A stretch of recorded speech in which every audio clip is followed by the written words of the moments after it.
going down the sideline. There's a corner penalty marker. Garver down the Quinlan gets it down. That's the ball game.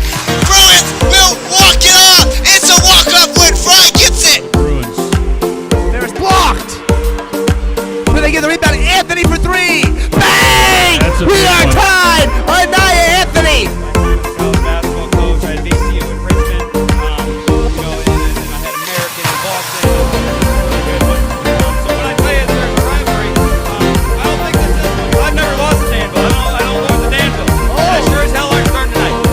So they don't have a Jack Sorgi. They don't have a Jack Scarver. They don't have a Cummings. They don't have a Police. They don't have a Anderson. They don't have the Bruin Den behind them. They don't have the Bruin Den behind them. And so tonight I got the Tri-West Bruins 100, Danville 0. 100 to 0. 100 0. Danville lining up under center. It's a fumble snap. The ball's out. On top of it. The ball. It's a recovered fumble. Sorgi hands the ball to Anton. Anton trying to follow his blocks. He's got some room. Cuts it back inside of the field. There's no one there. There's no one home. He's gonna house this. One guy to beat. Cuts it back. He's still on his feet. Gonna come down at the three. As it being my 5th year, I know how important Tri-West football is here. So looking at the two teams right now, I like our chances. I am going to go ahead and change my final score. I'm doing that on the spot. I am going to go the Bruins 21 and the Indian Creek Braves 17. So the Bruins are doing it.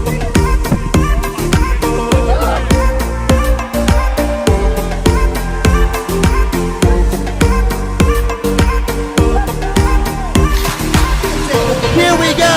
The snap. It's out. Rush Cubs. Has to get it up. It is. Oh, he misses it. The Bruins will take, which is the game picks. Our guest pickers for this week. Tri-West High School. U.S. history teacher, Mr. Ross. A Push's very own Mr. Dan Ross. Mr. Ross, how are we feeling tonight? Feeling great. Feeling great. Glad to be here. And I have this. Who likes this? Exactly. Give me Oregon. Ducks are going to win by 50. He takes the snap. He's going to drop back to pass. Looking over the middle. And Garver's going to get it. I thought it was Tim, but it's not. Garver comes down with the ball. That's a touchdown. Bruins to start this game. All right, you know what time it is. Prediction time. Let's bring in the guest speaker, the guest picker for this week. Our very own, Miss Workman. All right, boys, let's get to it. Connor, first.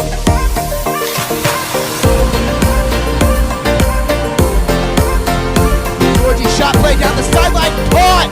Garver. Touchdown. Tri-West. The Bruins get a strike.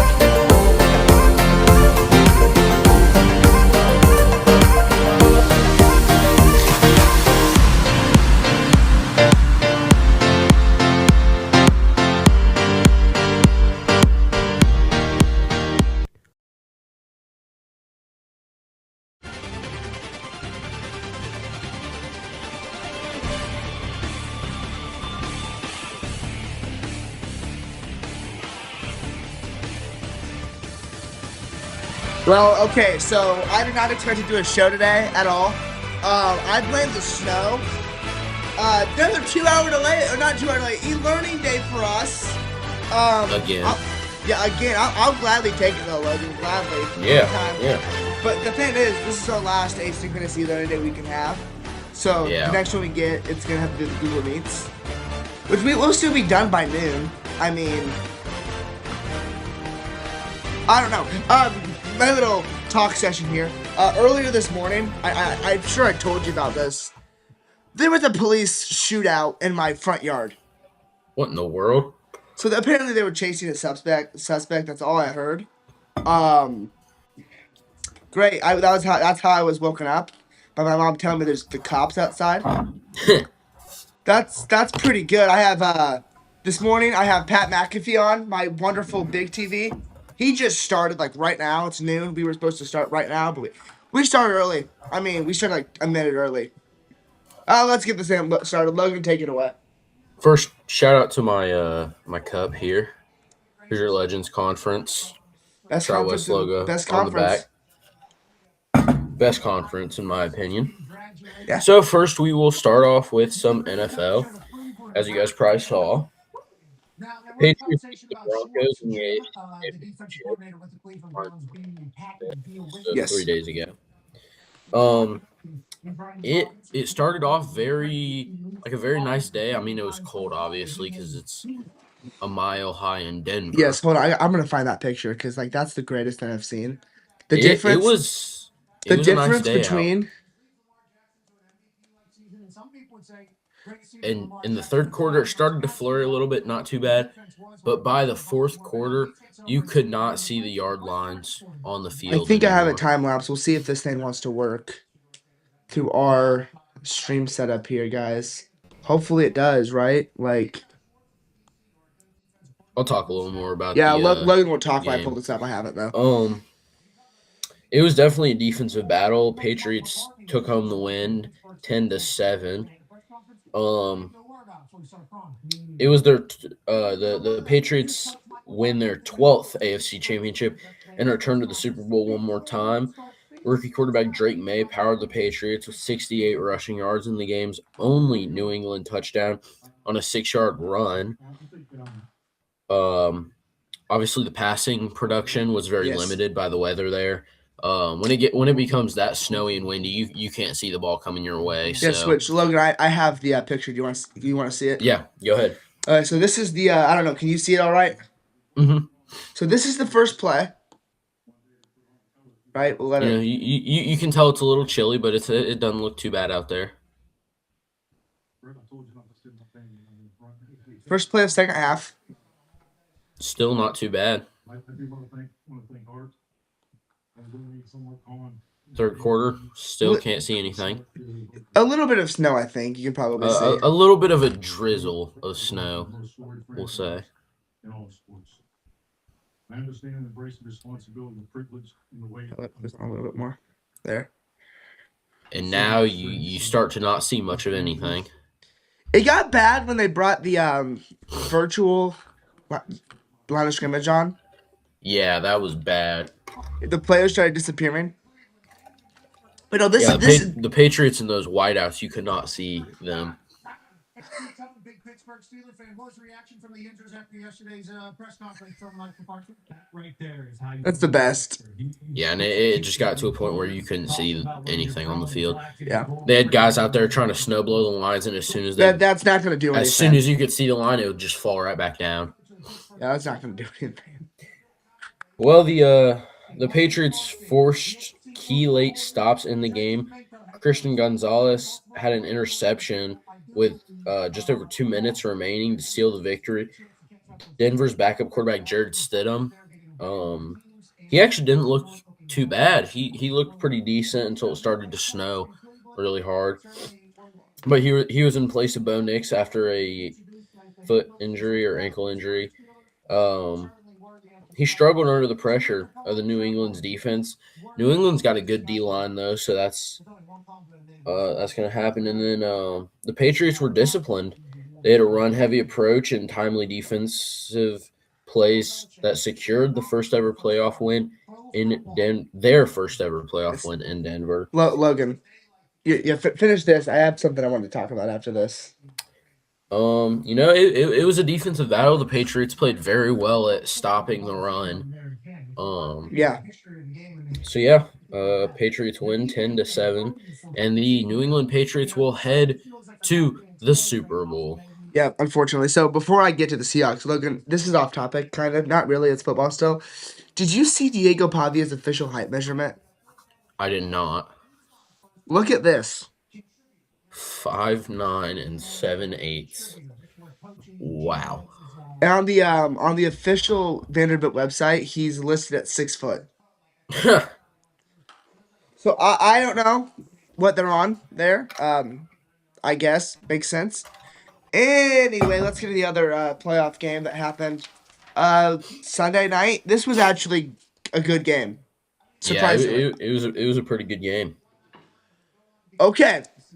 Seahawks and Rams. It was 31-27. It was just a great all-out ball game. NFC Championship. Seattle punched their ticket to Super Bowl 60 with a hard-fought 31-27 victory over the Los Angeles Rams at Lumen Field, which while I was watching the game, I looked up to see if I could find any like weather cams outside the stadium. Mm-hmm. So for like the final 5 minutes of the game, I was also watching on that. It was so cool to see when they won, the fireworks just go boom. Yeah. Also, Logan, I don't know if you saw, but on Twitter, this past week, I don't know, it's the funniest thing I've seen. Mount St. Helens and the San Andreas fault were arguing. Those guys are awesome. I have followed them both. It's so funny because they just go back and forth Yeah. with each other. They were like, I'm gonna blow up I'm gonna earthquake if the Rams lose, or Mount St. Helens, and I'm gonna blow up Seattle if the Seahawks lose. It's pretty funny actually. Yeah. Anyway, back to the actual talk. Sam Darnold, who was basically considered a bust a couple years ago, had one of the best games of his career. 346 yards and 3 touchdowns with no picks. Jackson Smith and Jigba had 153 yards, receiving yards. And this has been one of their best performances in playoff franchise history. It turned into a game really late, though. But Devin Witherspoon broke up a potential go-ahead touchdown on 4th down at the goal line, preserving Seattle's lead. Matthew Stafford threw for 374 yards and 3 touchdowns, and Puka Nakua had 165 receiving yards, but the Rams were undone by key defensive and special teams mistakes. A final 93-yard desperation drive with under 25 seconds left fell short, ending Los Angeles' season and sending Seattle to its 4th Super Bowl appearance. Logan, before we get to our next game here, I just want to say the Rams were good, Yeah. but I firmly believe, and I believe this for a while, Seattle is the best team in the NFL. Yeah. I do think that they will beat the Patriots in the Super Bowl very handedly. Yeah, I do too. I mean, I respect the Patriots for, getting here, but in my opinion, they had a little bit of a cakewalk schedule throughout Yes. the regular season, and then the AFC this year really just wasn't that No, strong it was with good not teams. that good. I think overall, I mean, as an AFC, I always cheer for the AFC in the Yes. Pro Bowl and whatnot because I'm a Bengals fan. Yes, not this year. I'm not cheering for the Patriots. But I'm not cheering for the Patriots. it's. I think that the NFC has been stronger this Yes, year, and absolutely. I think that'll reflect in even the Pro Bowl too. Which I mean, the We'll Pro Bowl talk- is kind of turned into a joke. But We'll talk about that in a little Yeah. bit. The Pro Bowl, Do you- Bowl's do a you- mess. do you have the graphic for the Super Bowl? Yeah, I probably do. Let's see. Super. Do you want to? Let's see. Man, I should have Pat McAfee my other year just talking. There you go. Yeah, there we go. February 8th, 6:30 p.m. on NBC. We'll kick off Super Bowl 60. Logan, on the Super Bowl talk, did you see that graphic the NFL put out to start the season? Yes, where they had Yes. hold on. Sam gotta find this. Darnold and Drake May up at the front, I believe. Oh my word! I really hope this is able to pick up on the stream. This is funny. This is really, really funny.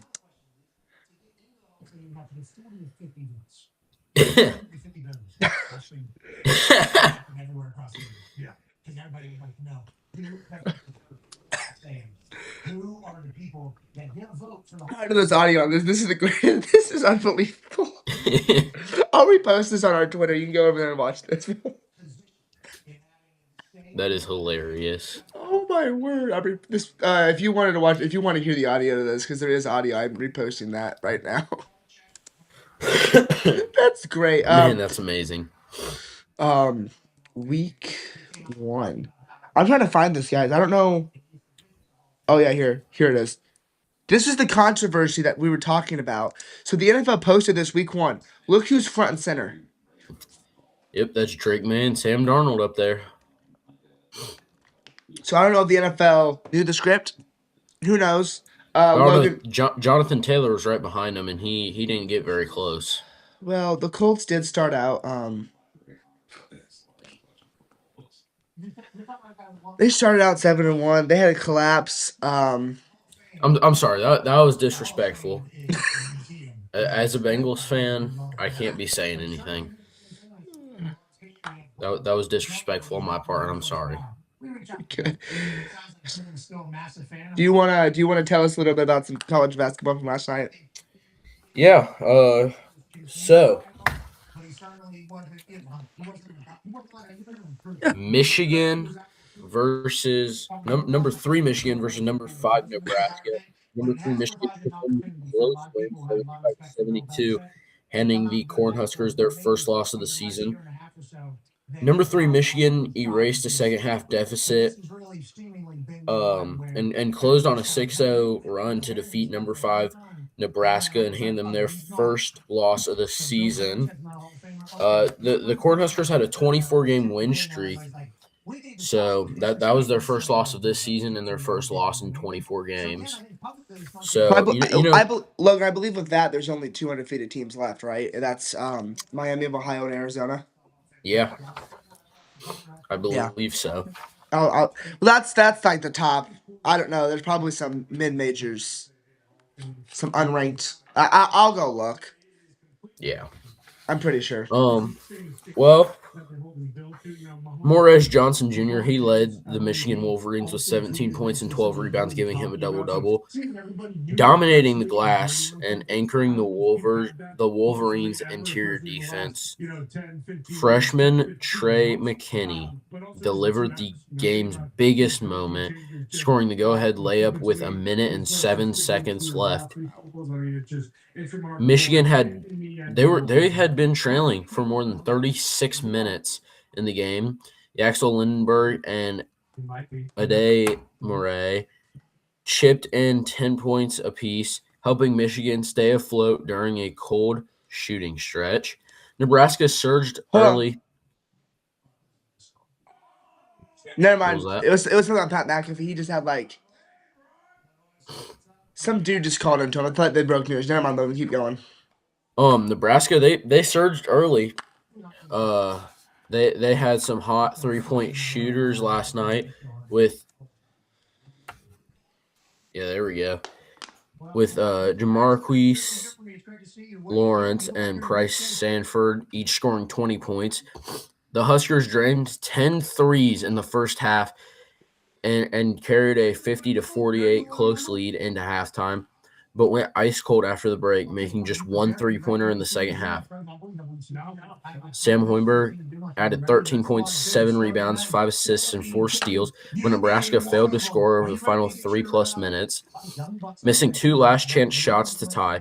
Michigan's late defensive stand and clutch free throws sealed the comeback, improving the Michigan Wolverines to 19-1, 9-1 in the Big Ten, and tightening their grip near the top of the conference standings. Nebraska falls to 20-1, 9-1 also in the Big Ten, but remains a major contender despite the setback.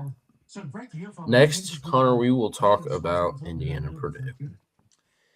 Yeah, I don't really know how I feel about that game. I mean, all in all, it was a very strong game for the Boilermakers. I mean, Indiana was basically just handing them the lead by the end of the game. There's your final, 72-67. Yeah, I don't know. It was a late one, 9 p.m. on a Tuesday night. I don't think that's the best. I was up for the whole thing.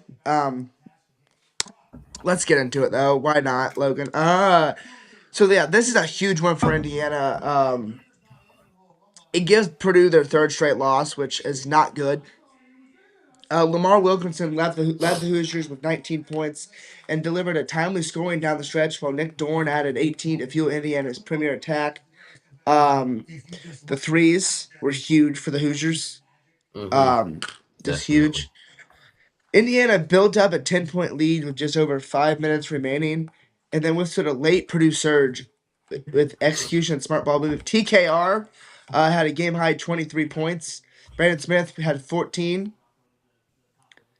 Yeah, I don't know. Purdue, they should be fine going into going into March, but that's not what you want to see at all. Yeah, For the Boilers going in.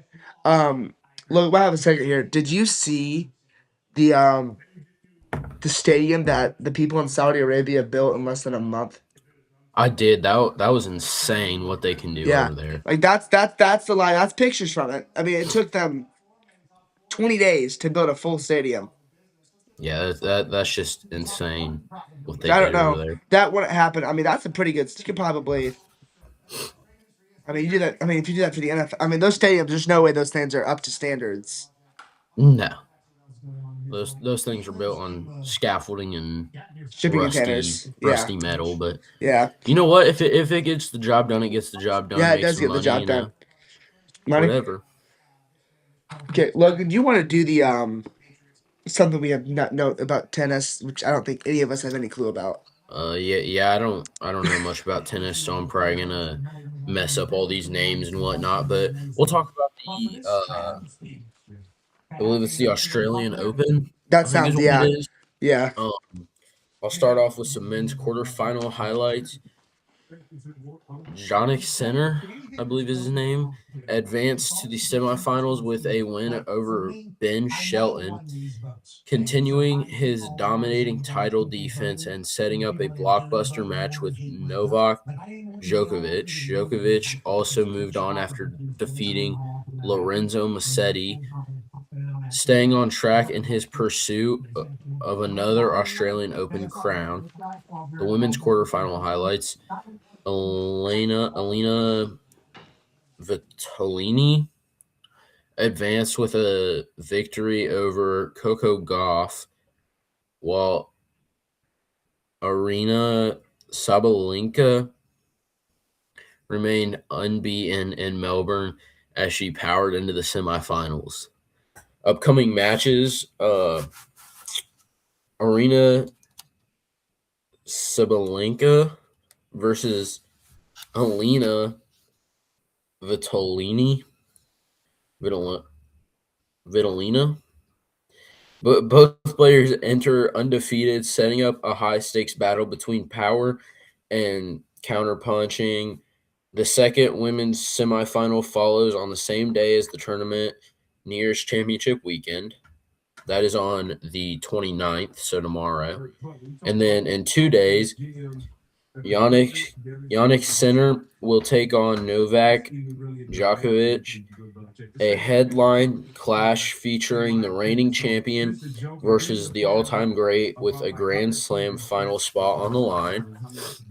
The other semifinal features Carlos Alcaraz and Alex de Minaur, as Alcaraz looks to break through in Melbourne, while de Minaur carries home crowd momentum. Excuse me. So the timeline coming up will be January 29th. So tomorrow will be the women's semifinals. January 30th in 2 days will be the men's semifinals. The following day on the 31st, finals. Following that on February 1st will be the men's finals. Logan, I just found this while scrolling around. Look at this stat for the Patriots. Oh my goodness! It's I there. think I saw that earlier. Yeah, it's wild.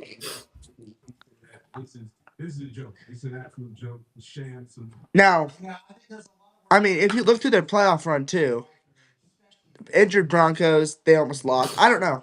I mean, I love how it's just the Bengals in there. It's not just like. Yeah, let's get to the next one. Let's get over to Michigan State. Michigan State versus Rutgers. That was a good game last night in Yeah, overtime.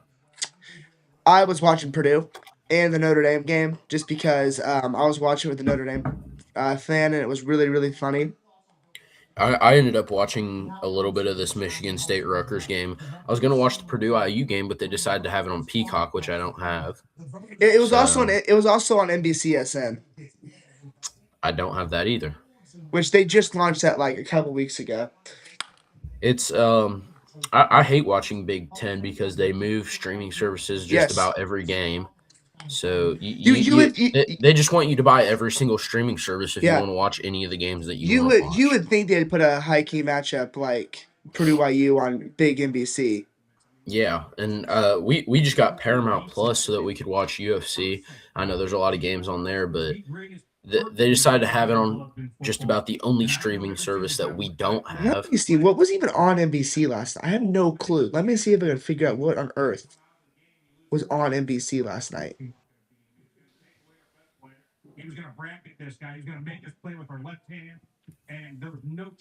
Oh, that makes sense.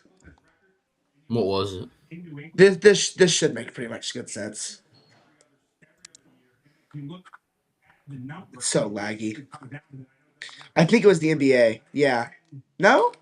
Yeah, it was the NBA. No, oh, Yeah, it was the NBA. So they put the. I mean, that makes sense. You would think that I would get more viewers, but like, what game was it on? L.A. Clippers and the Utah Jazz. They put that over Purdue IU.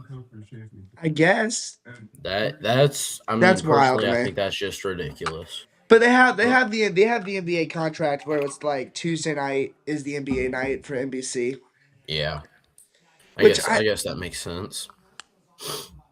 I guess that makes sense.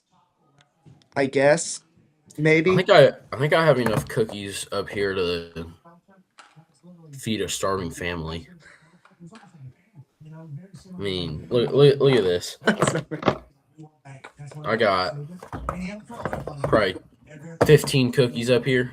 Oh, and you'll be feasting even if we get out of school tomorrow. Which I mean, Hmm. I've not looked at. Let's look at the weather here. I don't know what it's gonna be for tomorrow. I just don't want to give. Actually, I don't think it's going to be much different than it is today. we'll see. Yeah, it's gonna be very cold. What 1 degree warmer tomorrow? Right. Yeah. Here's. Today the high was 15, low is -5 tomorrow. The high is 16, low is -1. Yeah. Here's the. Here you go. Yeah, I Man, mean, we just figured out how to share the computer screen up to the live stream. We may start doing this on broadcast now. I don't know. This is like the best thing we've ever used. yeah. You see, we still can't get audio and replays won't work because it's so laggy. But like, It'd be cool if we could get relays or replays. I mean, yes, tomorrow morning, Logan, when we're supposed to be at school, it's gonna be -2. yeah, that's just ridiculous. But we'll be back tomorrow. Maybe a delay. Imagine if we only have it a 1.5 day week. Avon, they had full school yesterday and a 2 hour delay today. I feel so bad for them. I only know that because my mom works at one of the schools out there. Let's go back. We are completely off topic, Yeah. and we're not even halfway done with our script. Okay. Anyways, next Uh, we will talk. Do you want me to do this one, or do you want to do it? Is it Virginia Notre Dame? No, we're still on Michigan State. Oh, you can go ahead with Michigan We haven't State. even done Michigan State yet. Oh, I'm just tired. Michigan State survived a road test against Rutgers with an 88-80 victory in overtime. This was last night.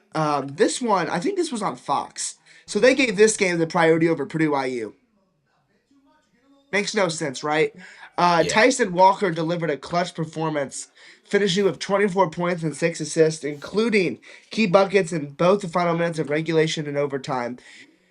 AJ Hoggard added 17 points and 7 assists, while Jaden Adkins scored 16 points, providing timely perimeter shooting to keep the Spartans in control during the extra period. Malik Hall chipped in with 14 points and 10 rebounds, helping Michigan State control boards when it mattered most. Rutgers forced overtime behind a late push led by Jeremiah Williams, who scored 21 points, including a game-tying jumper in the final seconds of regulation. Yeah, that seems right. Okay. Yeah, Michigan State just took over with a 12-4 run to end it. Mhm. Yeah, Michigan State. I mean, they're legit this year. Yeah. Yeah, it was a good game. I watched a little bit of it, and I could not believe how good Rutgers looked against them, even though they ended up losing the game. But still, going to overtime as an unranked team against Michigan State this season is not something to take lightly. Did you speaking of Rutgers, did you see that post that they're losing like $500 million? Yeah, I did. I did. I think. Let me see if I See can. that? I have it here. Yeah, this is it. I'm trying to pull it up. Yeah, this is the stat. Yeah, that's crazy. Like that's a lot, and that's just from joining the Big Ten. That's insane. Okay, so over on my other screen, JJ Watt on the Pat McAfee show is talking about the whole situation with Bill Belichick, and I feel like we would not. I feel like we just need to talk about this now. Bill Yeah. Belichick was left out of. He's not going to be a first ballot Hall of Famer. He fell short of the 40 out of 50 votes needed for induction to the Pro Football Hall of Fame. I do not agree with this one bit. I mean, he No. won 8 Super Bowls. I think that the only thing that kept him from getting that was the deflate gate. Yeah, but even then, I mean, 10 people didn't vote for him. Now, funny enough, feel like it's either the deflate gate or just that they were so good when the Patriots were so good when he was there that it's well, it was aggravating to watch yeah, them. funny enough, Logan, the person that was convincing of this is former Colts GM Bill Polian. And I'm like, That's crazy. do I agree with that? No, not at all. I think Bill Belichick should be in. Unless they're waiting a year to put him and Tom Brady at the same time. Yeah, I can't believe that Philip Rivers went back to playing because he could have been a Pro Bowler this year, or not a Pro Bowl, excuse me. He could have Hall been a of Hall of Famer. Famer this year, but now he has to wait either 4 or 5 more years Yeah, just to be the eligible for it. the funny thing about that is he did get another health insurance check for like 5 years for his whole family of like 25 children. So I mean that'll I, work out in the long run, right? I Like remember one year Joe Burrow. It was when Joe Burrow. I think it was either his first or second year in the league. I remember when the Bengals and Colts played each other, and they yeah. put up the Oh my stat board word, for I gotta Philip find Rivers that. versus Joe Burrow. Oh my And word. one of the stats that they put up was kids, so it had Joe Burrow 0 and Philip Rivers is 9. Alright, this is on yours. Yes, here. I found it. Put it up. Yes, we're putting this one up. This is one of the funniest things ever. Yeah, right. I mean that's And the art of those pictures are awful. yeah. Philip Rivers is not built like that, and I no. that's actually kind of close for Joe Burrow. He's pretty ripped. No, Philip Rivers is just That yeah. that Philip Rivers drawing looks like a That's a Meat 0. Canyon Yeah. video. 0 children. 0 children to 9. He, That's pretty good. oh my goodness! Look at the what? Why did they even decide to do this? Philip Rivers was in like his 10th season, and Joe Burrow was a rookie. I mean, they're making it look like Joe Burrow's bad, saying 60,000 passing yards to 1,000. This was Joe Burrow's rookie year, and Philip Rivers was like already an old man. Yeah, and I think he has more. I mean, he has a grandchild now. Yeah, I think he's at 11 kids. I want to Yes, say that sounds right. Man, we're 11 off kids and a topic. grandkid. Yes, Logan, do you want to take us over to Virginia and Notre Dame? Yeah, next we'll talk about a heck of a game yesterday. Number 17 Virginia takes down Notre Dame in a double overtime game, 197. Number 17 Virginia pulled off a dramatic comeback, defeating Notre Dame 197 in a double overtime on Tuesday night after erasing a 19-point first half deficit in South Bend, Indiana.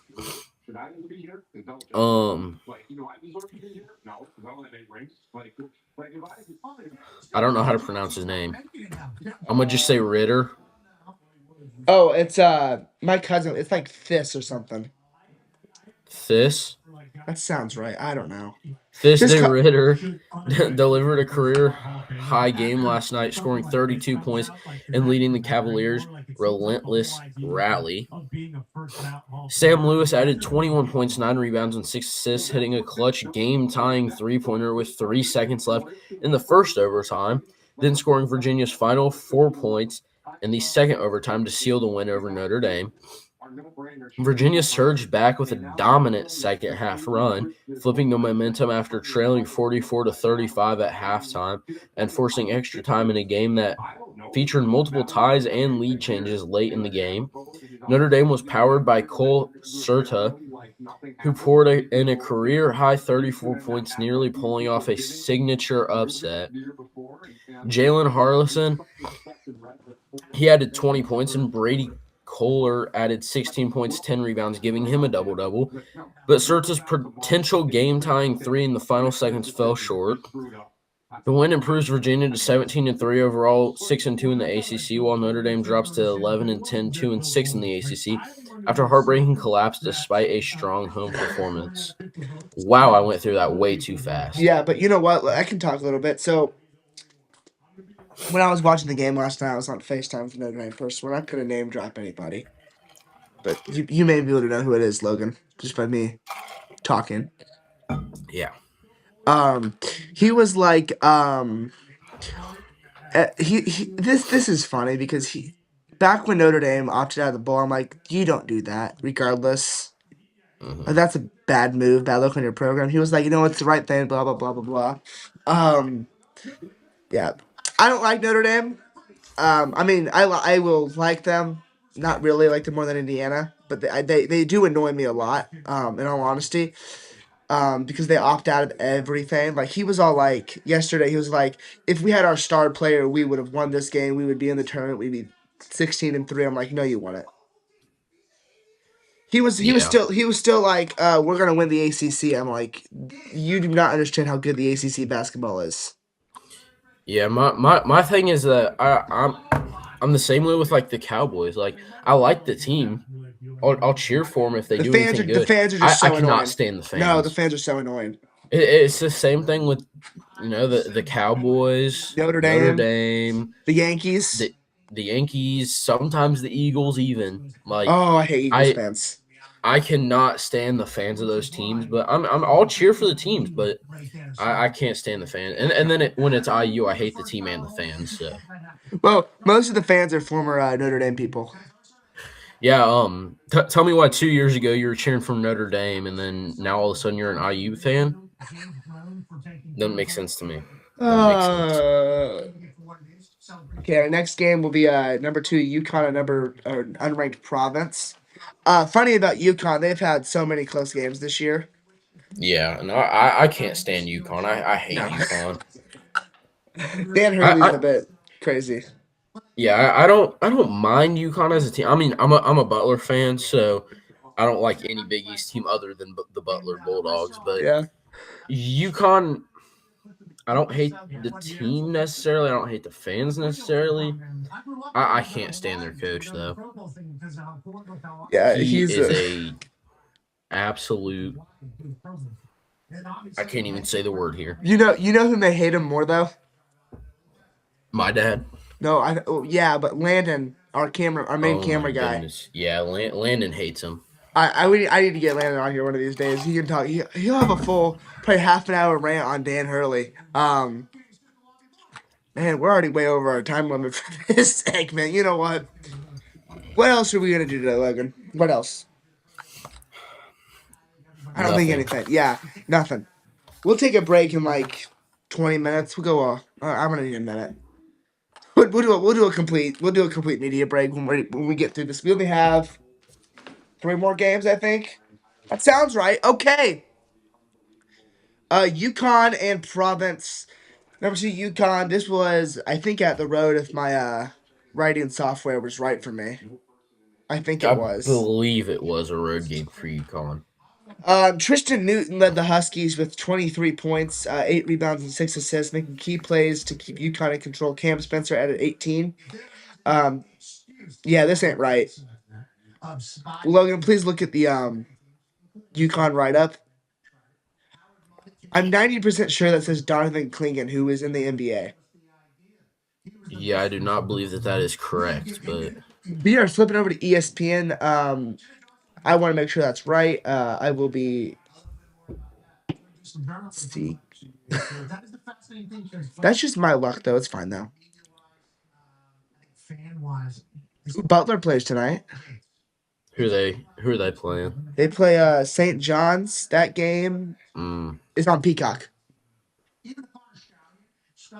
I just can't get away. The last night's game was a home game for UConn. Yeah, so my entire thing was wrong.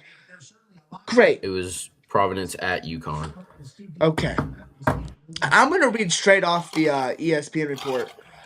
Terrence Reed scored 7 of his 19 points in the final 5 minutes as second-ranked UConn beat Providence 87-81 on Tuesday night to become the first team to open 10-0 in Big East play in 7 years. That's Wow. a wild stat. Yeah. Solo Ball had 17 points, while Silas Demery Jr. added 15 and 6 assists. Eric Ribby had 14 points and 8 rebounds for UConn. The Huskies opened a season 20-1 for the 6th time, but first since 1998 to 99. Villanova was the last team to start 10-0 in the Big East in 2018 to 2019. Malachi Smith 1 for 8. Blah blah blah. UConn led 41 to 37 at halftime. UConn did play without freshman guard Braylon Mullins, who suffered a concussion in the win over Villanova. Providence's leading scorer, Jason Edwards, missed his 5th consecutive game with a foot injury. Up next, Providence will play Villanova on Friday, and UConn will play Creighton on Saturday. Those will be some good Big East matchups. Yes. Now, Logan, as long as this stats board's right, I mean, take over. Yeah. I'm gonna check. Go ahead, man. Next we'll talk about number 24 Miami of Ohio beating UMass in a close 86-84 game. I'm not gonna say I'm a Miami of Ohio fan, but I will cheer for Miami of Ohio because my mom did go there. I remember in our last show on Sunday, you did shout them out, and I didn't know they were undefeated. I did check; they are them and Arizona are the only undefeated team F or D1 teams left. Yeah. My mom actually was at Miami of Ohio when Big Ben Roethlisberger was there. Oh. You know, just a little fun fact for you guys, which also ended up leading to my dad becoming a big Reds and Bengals fan, which led to me becoming a Reds and Bengals fan because they lived in Cincinnati for a couple years when my mom was going to Miami of Ohio. Anyways, back to the game. Number 24 Miami of Ohio was able to hold on to a victory over UMass 86-84. So the Redhawks will stay undefeated in a thriller. They were able to rally a second half hold off in Oxford. So it was an away game for them, which it's always tough to go out of state for a game. But they improved to 21-0 overall and 9-0 in MAC play. An American Conference. Ian Elmer, he delivered a breakout performance, scoring a career-high 30 points while shooting 6 for 11 from 3 and adding 7 rebounds. Elmer poured in 18 first-half points to keep Miami within striking distance before leading the comeback. After halftime, Peter Suter added 13 points and 9 assists, orchestrating the offense, while Justin Kirby, he chipped in with 13 points to provide key scoring depth for Miami. Miami was down at halftime, but they were able to erase that first half deficit with a strong second half push, then survived a tense final minute with clutch free throw and defensive stops to preserve the narrow win. UMass was led by Leonardo Batil, I believe is how you say his last name. Yeah, that sounds right. He posted 22 points, 16 rebounds, giving him a double-double, controlling the glass and keeping the Minutemen in the game late. Despite a strong effort and a late push, UMass couldn't complete the comeback as Miami's poise sealed the results. The win ties Miami of Ohio for the longest in-season win streak in MAC history, further cementing the Redhawks as one of the nation's top mid-major contenders. Being in the MAC conference and being ranked and undefeated is just, I mean, that's simply crazy. Yes. Okay, this will be our. Yeah, Logan. Go ahead. You want to talk about the Pacers Bulls? Yeah, this will be the final one for this first segment. Then we'll take a couple minutes off, and then we'll be back. I think we'll only have two commercial breaks today. 45 minutes in though, pretty good already. Let's do it. Pacers are 11-36, 14th in the Eastern Conference. They're on a down year due to Tyrese Halliburton being hurt. They host the Chicago Bulls 23-23, 9th in the Eastern Conference on tonight. They play tonight at Gainbridge Fieldhouse. Chicago is just fighting to stay in the play-in race. The Pacers, well, they're done. Yeah. Give me AJ Monsta. Pacers are led by Pascal Siakam and Andrew Nembhard and Jay Huff. Benedict Mathurin will be back tonight. I don't know if he's going to start or not. And then for the Bulls, they have Nikola Vencic. He has double-double machine and Kobe White.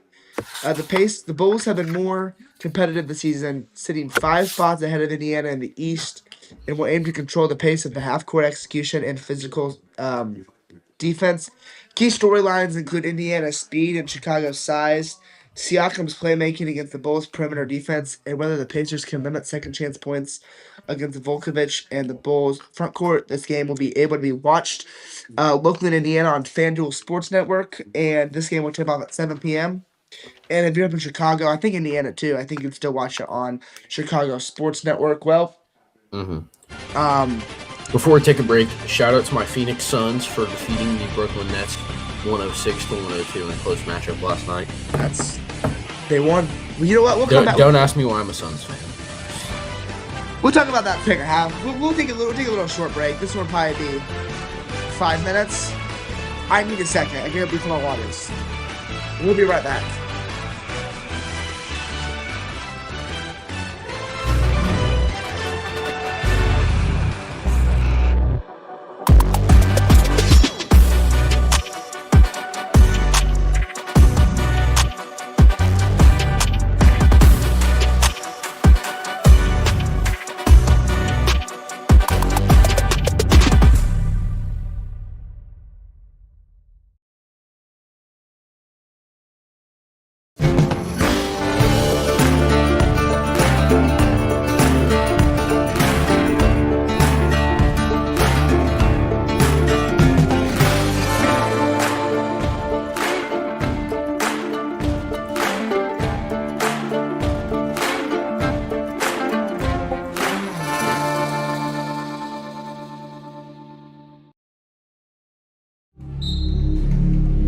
Some see a volleyball match. We see a student athlete learning how to be poised under pressure.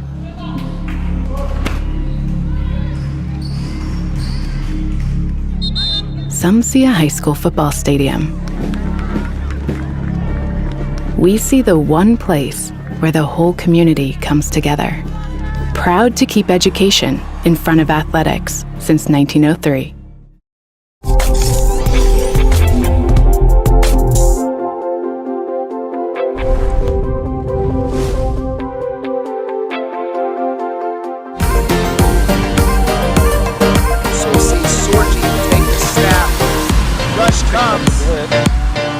Caught by Jax. Oh, he's gone. Garver going down the sideline. There's a penalty marker. Garver down to the 10. Quinlan gets it down. That's the ball game.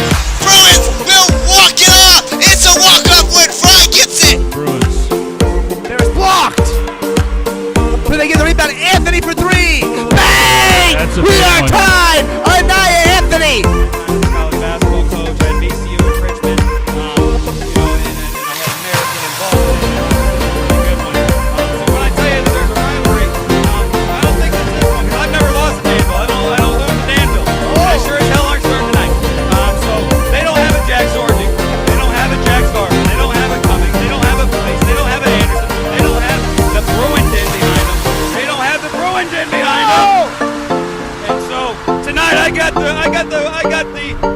the Tri-West Bruins 100, Danville 0. 100 to 0. 100 0.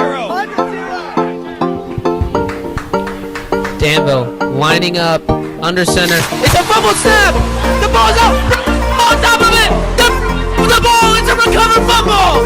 Sorgi hands the ball to Anton. Anton trying to follow his blocks. He's got some room. Cuts it back inside of the field. There's no one there.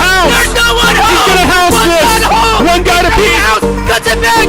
He's still on his feet. Gonna come down in the 3. As it being my 5th year, I know how important Tri-West football is here. So looking at the two teams right now, I like our chances. I am going to go ahead and change my final score. I'm doing that on the spot.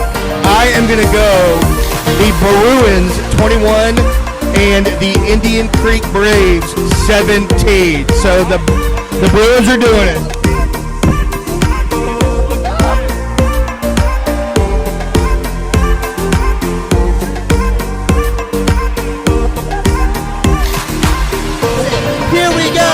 Snap!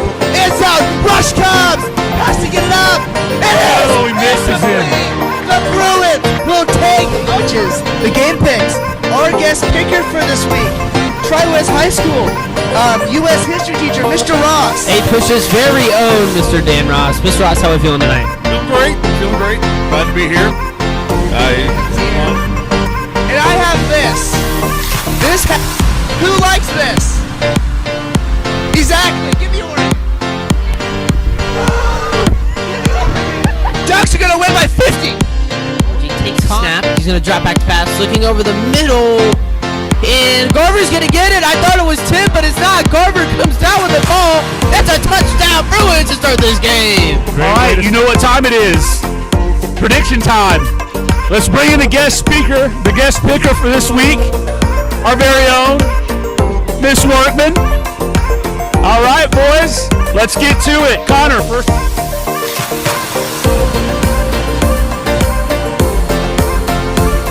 Georgie shot play down the sideline. Caught. Garver. Touchdown. Tri-West. The Bruins get a strike.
Okay, we are back. Logan is currently making some graphics for us, so he'll be back in just a second.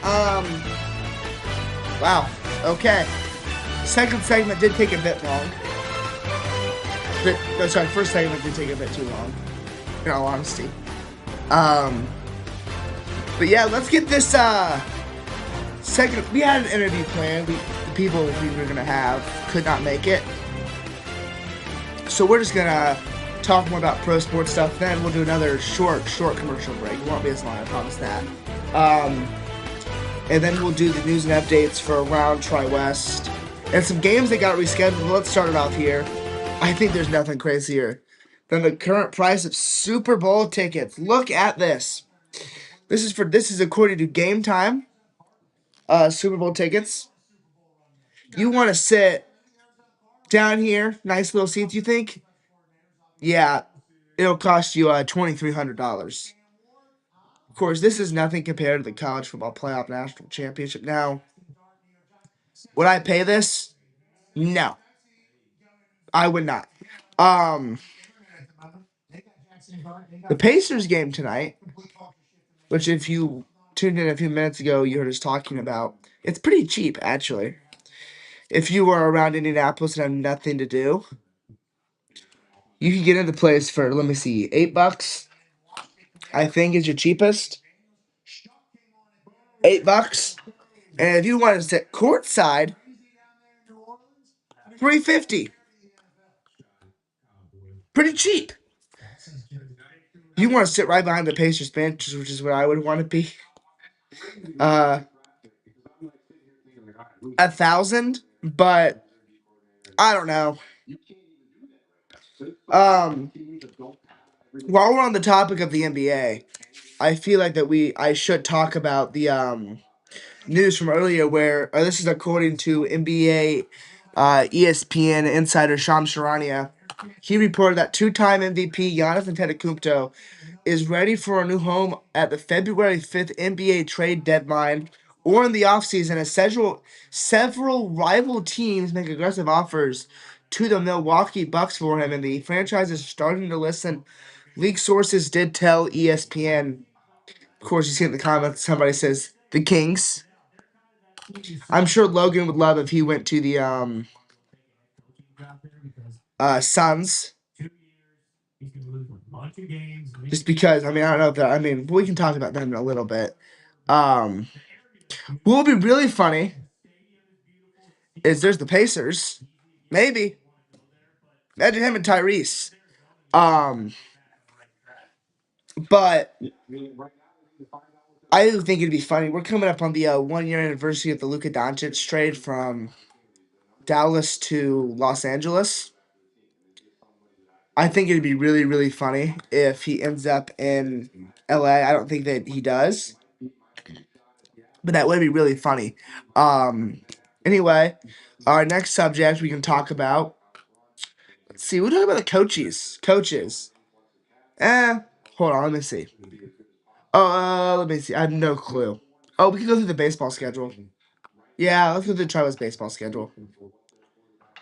Tri-West baseball coming up. If you're going to be watching on the Tri-West Sports Network, we will be having live broadcasts of every home game starting pretty soon.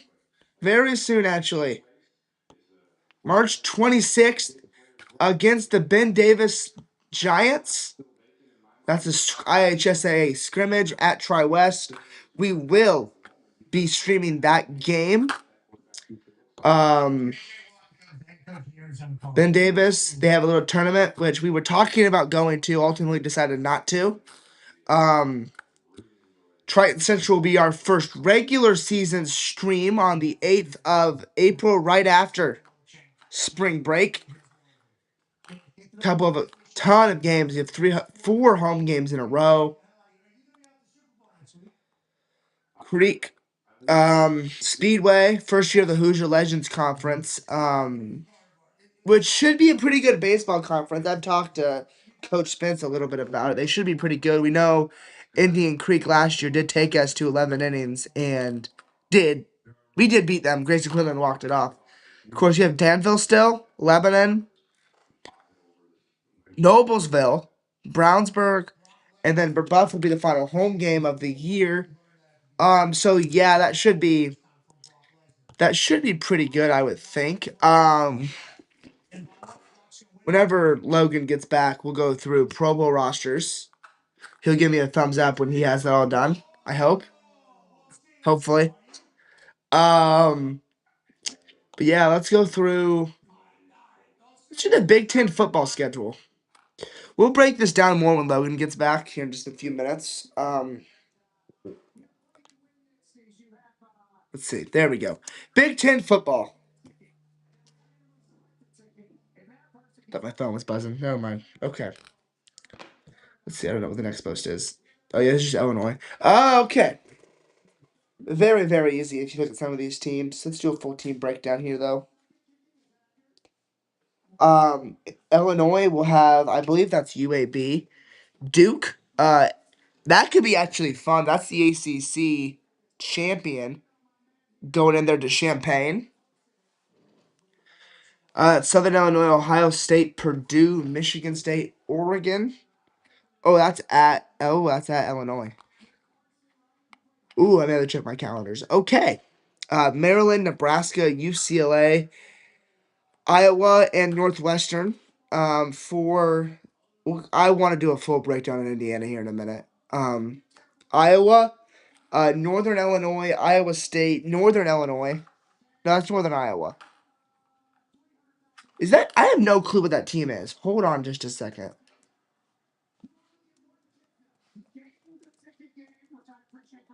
That's not Northern. That's Northern Iowa, right? Yeah, that's Northern Iowa. Yeah.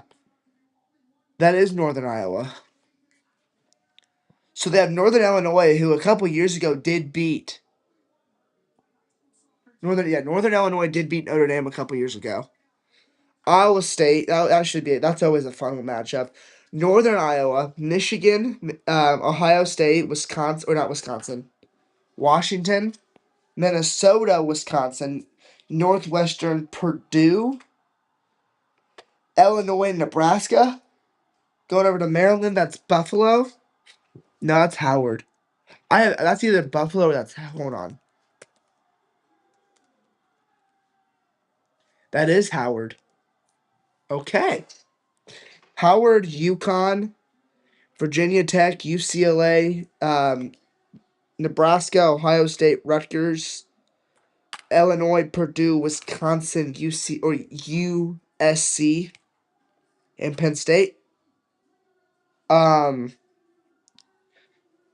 What else? Michigan. I think that's Western Michigan. That game was actually slated to be in Germany, but they moved it because I don't know.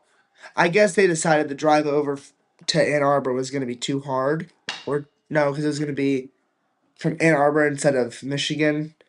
So from I think they're in Kalamazoo, so it would be from Kalamazoo to Ann Arbor, which I'm pretty sure is pretty close. I'll check.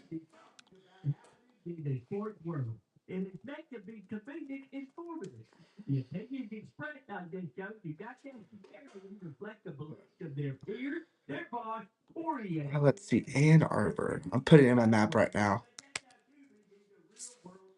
University of Michigan. Let's see. University of Michigan. No, not Northern Iowa. Is it just Michigan University?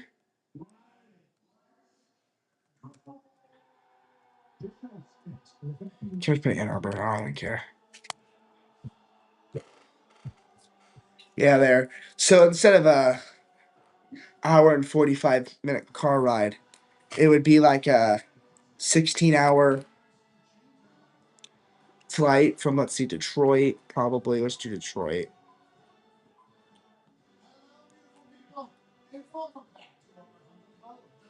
Detroit to what? Berlin, I think it was in. Yeah, it'd be a 10-hour, 30-minute flight. That's crazy they want to do that game in Germany. Anyway, back to the Big Ten. Michigan State has Toledo, Eastern Michigan, Notre Dame, Nebraska, Wisconsin, Illinois, Northwestern, UCLA, Michigan, Washington, Oregon, and Rutgers. Pretty good schedule there for the Michigan State Spartans. Just a couple years ago, they were pretty good at football. Next up, we have Minnesota, the Golden Gophers. Start out with Eastern Illinois. Mississippi State. Wow. Akron, Washington, Michigan, Purdue, Iowa, Indiana, UCLA, Penn State, Northwestern, and Wisconsin. Then over in Nebraska, you have the Ohio Bobcats, the Bowling Green. What do you know? The Eagles. I know they have a mascot that's a cat as well.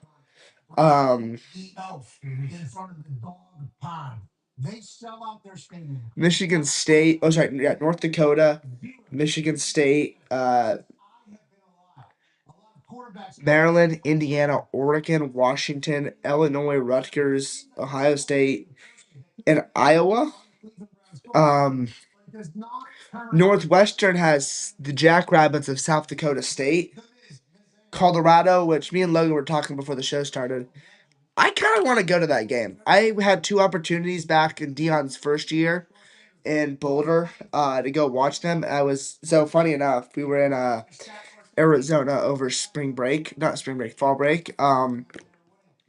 They had a game at Arizona State, and then the next week we were visiting people in Arizona, and then we went back up to Colorado to visit more people. So funny enough about that. So they had a game at Arizona, and then up in Boulder. I really wanted to go see him, but I decided not to because I had to pick between that game and then the NFL game. I normally I'm over breaks. I will try to go to an NFL game. I've sort of changed that to college now that college football is like actually fun to watch. That year we went to the Bengals Cardinals game in Phoenix. I kind of wish we would have done the college games. I love experiencing college football games. Anyway, back to it. Northwestern, Indiana, Penn State, Ball State.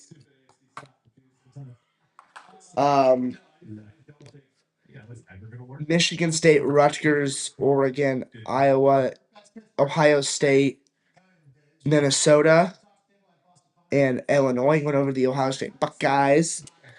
Ball State, Texas. I really want to go to that game down in Austin. Kent State, Illinois, Iowa, Maryland, Indiana, USC, Oregon, Northwestern, Nebraska, Michigan. Yep. Okay, going over to Oregon. Boise State, Oklahoma State, Portland State, not South Carolina. Oh my word. Not South Carolina. I've gone crazy. Logan, are you ready to rejoin us? Okay, Logan is back. He made my graphics. Let's finish. We'll get to the Pro Bowl. Let's finish breaking down the Big Ten here first. Okay. We'll do the You know what? We can just. I feel like the only one I really want to talk. We can skip the rest of this. I'll repost this on the Twitter if you guys want to go see the end of it. I want to talk about the super easy schedule of the Indiana Hoosiers, which is very simple. Yeah. It's very that's simple. a cakewalk right there. North Texas, Howard, Western Kentucky, Northwestern, Rutgers, Nebraska, Ohio State, Michigan. That'll be a tough 3-game stretch. I guess they'll drop one, maybe. Minnesota, USC, Washington, Purdue. I mean, you've got 3 genuinely like playoff potential teams there. Yes. I mean, Jaden Mayava should be much better for USC this year. I expect them to take a step. Ohio State, they'll always be good. Michigan, I think they'll take another step. I saw them play at the Citrus Bowl against Texas. They have the new head coach, Kyle Whittingham, coming in. Let's do this, though. Logan, you ready to do your Pro Bowl breakdown? Mm-hmm. Okay, I'll let Logan take care of this. If you can see, you should be able to see it. The pictures are going to be a little bit blurry, but all right. First, we'll start off with the quarterbacks. It says Sam Darnold on there, but it is Shadar. Shadur. No, Yeah. who's Oh, no, stepping in that's for Jared. Sorry, that's Jared Goff. That's Jared Jared Goff. Sorry. Goff? So you got Jared Goff, Dak Prescott, Matthew Stafford on the NFC side, and then on the AFC side, you got Josh Allen, Justin Herbert, and Shadur Sanders. Yes. Controversial step in there for Drake May. I. If you look at his stats, you'll see he did throw more interceptions than touchdowns. Yeah, But the Pro Bowl has turned into a joke. yeah, it really has, and I mean it's sad to see because I used to really like watching the Yeah. Pro Oh Bowl, yeah. but now it's turned into a joke, to be honest. Now it's really fun to watch. Okay, next up, Logan, you ready? Yep, we got running backs next up, the other backfield. So on the NFC side, we got Jameer Gibbs, Christian McCaffrey, and Bijan Robinson. Very strong. On the AFC side, we got Devon Achane, James Cook, and Jonathan Taylor. JT. Next, we'll head over to the wide receiver core. On the NFC side, we have Puka Nacua, George Pickens. Don't know who's going to be stepping in for Yeah, I don't Jackson Smith know and the Jigba. JSN replacement yet. I'm Which not if we sure well, on that. I'll see if I can figure it out while he's reading this off. And then we got Amon-Ra St. Brown. On the AFC side, we have Jamar Chase, Nico Collins, Zay Flowers, and Cortland Sutton. Next, we will have the tight ends. So we got George Kittle, Trey McBride, Brock Bowers, and Travis Kelce. So George Kittle and Trey McBride on the NFC side, and then So Brock can, Bowers. can I say something? Yeah, go ahead. Travis Kelce making so George Kittle won't play. He tore his Achilles. Yeah, I'm not sure who's coming in for Probably him. my guess would be Colston Loveland. Probably, yeah. And then Travis Kelce was the highest voted player. Think That's about that. insane. I mean, he didn't have the best, which I think I kind of know who voted for him, in all honesty. I think you probably know too. Yeah. I think Tyler Warren is taking that. I think somebody in the AFC opted out. Okay, we'll do the fullbacks next. We got on the NFC side, Kyle Juszczyk. The 49ers use him a lot, so he's probably a 4 or 5 timer now. Yes. The 49ers and Ravens are really the only two teams that use fullbacks still. Yeah, so I mean, you're gonna see Kyle Juszczyk there, and then Patrick Ricard. And going to Baltimore for Ricard, as the thing is, John Harbaugh's gone. So that makes me wonder if they're going to stop using the fullbacks. Yeah, they might stop. Now imagine for the Giants. Imagine Cam Scatterboo as a fullback. I mean, he basically is at this point. He is fun to watch. Okay, next up, Logan.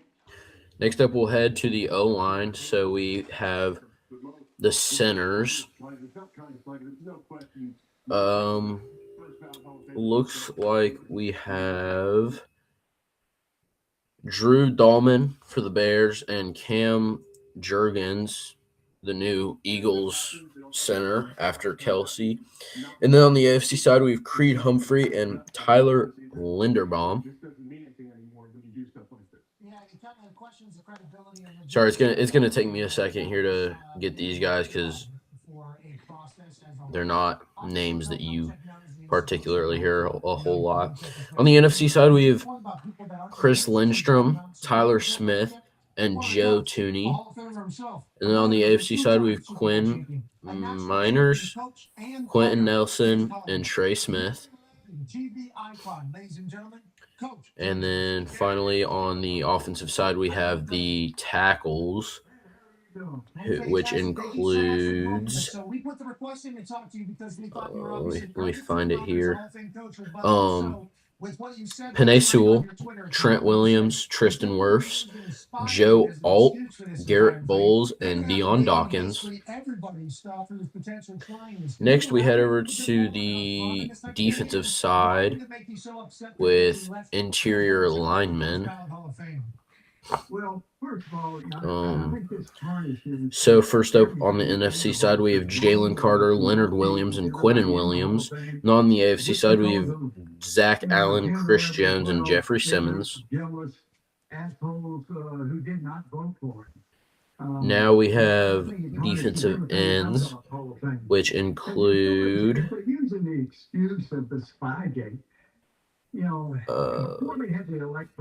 Aiden Hutchinson, Micah Parsons, and DeMarcus Lawrence. Which Micah will not play in that game due to his torn ACL. Yeah, I'm not sure who will be stepping in for him. And then on the AFC side, we have Will Anderson Jr., Myles Garrett, and Max Crosby. Myles Garrett didn't Myles Garrett get the sack very good against Cincinnati?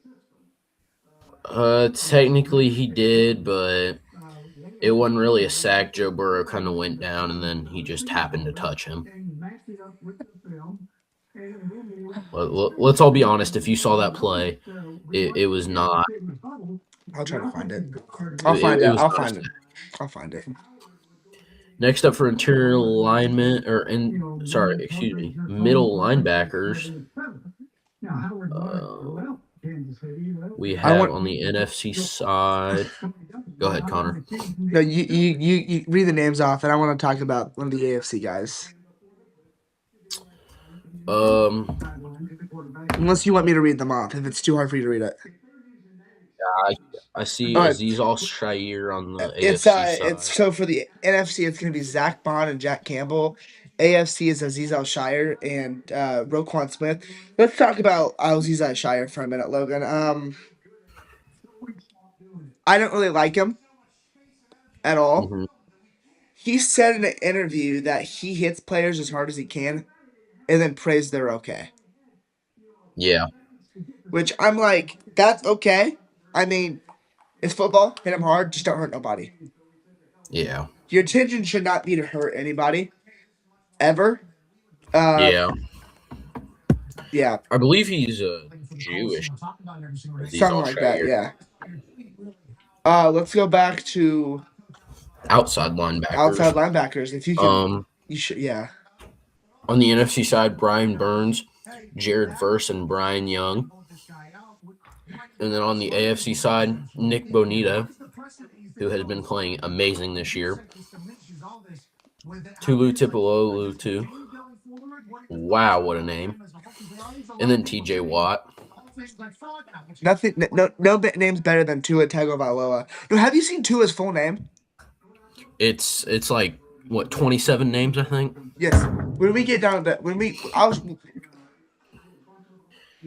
So next we'll have cornerbacks. Pretty much just the Eagles. For the NFC side, we have Cooper Flagg, J.C. Horn, Quinnen Mitchell, and Devon Witherspoon. I'm not sure who's coming in for Devon Witherspoon. Logan. Yeah. I think you said Cooper Flagg instead of Cooper DeJean. Did I say Cooper Flagg? Yes. Sorry, Cooper DeJean. That's my bad there. They both look kind of similar. Their skin colors are similar. Cooper DeJean, J.C. Horn, Quinn, and I'm not sure who's coming in for Devon. Yeah.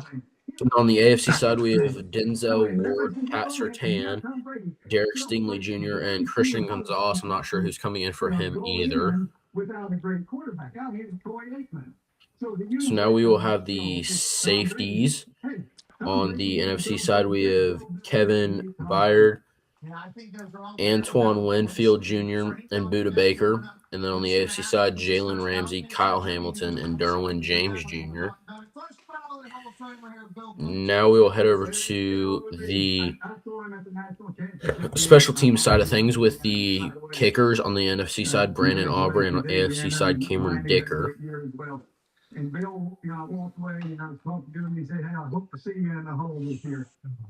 On the NFC side, Tress Way, and AFC side, Jordan Stout. I personally think that Rico, the Bengals punter, deserved it more. I believe he had the highest average punt yards this season. He averaged the longest punt, so personally, I think he deserved it a little more. But now we head over to the long snappers. On the NFC side, we have John Weeks, and on the AFC side, we have Ross Matiskit, It sounds right. I believe is how you say his last name. And then we have the kick returners. So on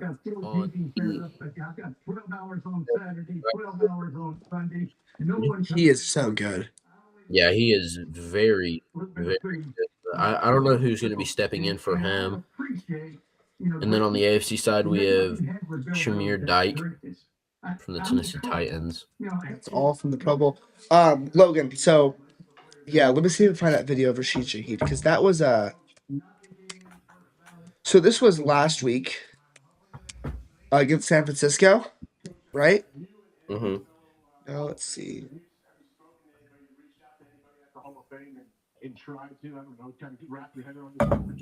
All right, this is from NFL Pro. This is from the All 22 cams. Let's see. Yeah, this. Let's see. Here you go. Mm-hmm. It's gonna be very laggy. I apologize for that. I will put this up on our Twitter as soon as I get this thing done.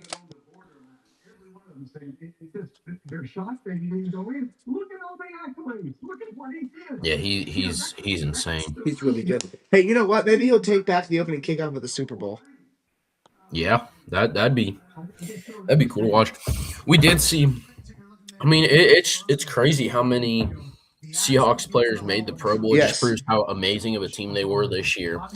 I'm not sure who will be stepping in for any of those positions other than Sam Darnold. Obviously, we know Jared Goff will be coming in there. There's Tua's full Wow, name. what a name! You want to try to pronounce it? Tua Nijamenuolepola Tagovailoa. That's probably probably close enough. I had to be a little careful there with the part after Tua. And we're gonna get canceled on this show. Yeah, we do not want to get canceled or demonetized. So. Okay, coach and hiring. This is what we're gonna get to. Steelers. Mike McCarthy. Logan, I know as a Bengals fan, you're probably like, what? Fun Yeah. fact. Fun fact. Zach Taylor was the only head coach in the North to not get fired. Yeah. North Hat. And I really wish that Zach Taylor would have got fired, to be honest, because he is not a great head coach. But I'm not the GM or the manager or whatever there, so I'll just have to roll with the punches next season and see if we can call better plays than a run on 3rd and 15 and a screen pass on 3rd and 25. Do you have any words about Mike in Pittsburgh? I think he'll fit in pretty well there to the offense and defense of that team. Maybe he'll bring Aaron Rodgers back. Who the quarterback will be. He has good connections with Aaron Rodgers, so maybe if not, maybe Mason, he can get Aaron to stay around. Maybe they'll manage to get Phil. I've heard Bill Howard. Yeah, he could be. Okay. Next one, offensive coordinator job. Mike McDaniel, the Chargers. I like this move. I told my dad, I saw that last night, and I told my dad I'm not sure if this is going to make the Chargers the best team in the league or the worst team in the league, but I guess we'll find out. Let's see, we'll find out. Let's see what the next one is. Cleveland today. Got Todd Moykin. Is that for the head coach job? Yes, that is for the head coaching job. I couldn't remember if that was head coach or a coordinator job. Yeah, they fired Savansky, and then he came in there. I think the big one, though, is this one. Brian Daboll as the offensive coordinator in Tennessee. Yeah, that'll be... I'm surprised they didn't try to get him as the head coach there. Well, they have Robert Saleh. Yeah. which he's a pretty. I mean, he's more defensive minded. Brian Dayball's offense. Personally, I think Brian Dayball should be the head coach, and then Yes. Sala should step down to the defensive Oh, coordinator what job. I forgot. Also, Buffalo. Joe Brady, Yeah. in-house hire. People were joking around online. They were saying that he should go try to get Sean McDermott as DC, which I mean, not the worst move.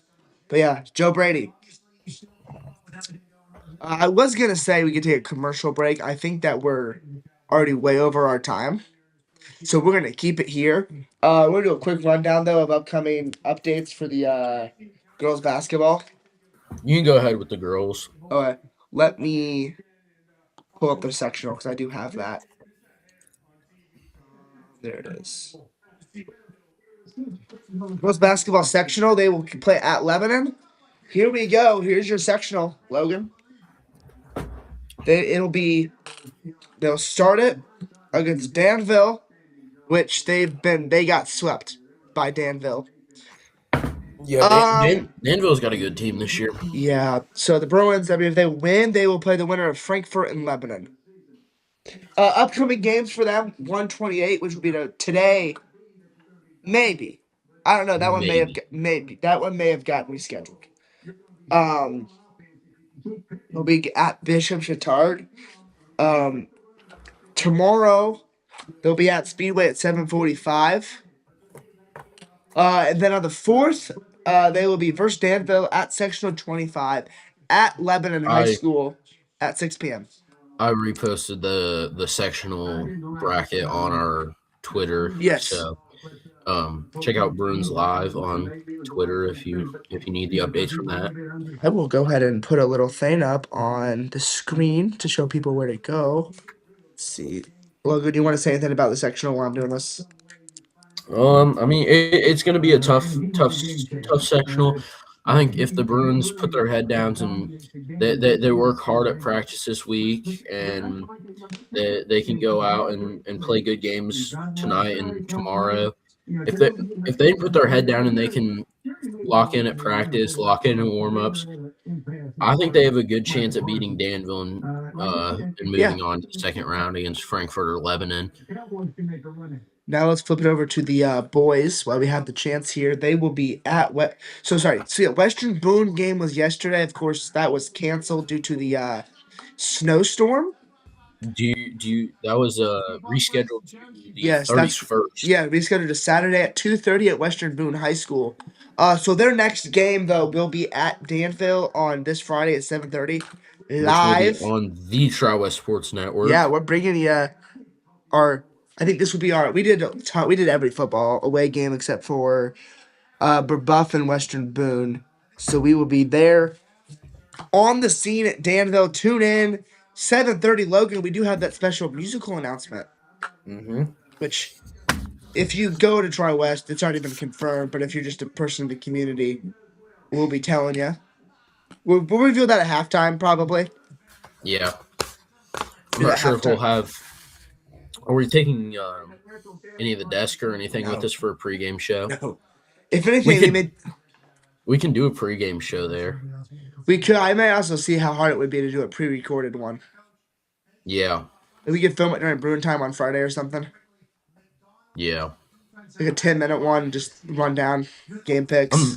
I'm trying to put together a little special video for the game on Friday. Yep, we'll see. It's been hard because I need to get some stuff from the school, and since we haven't been in school in the past, I haven't been at the school since Saturday's games.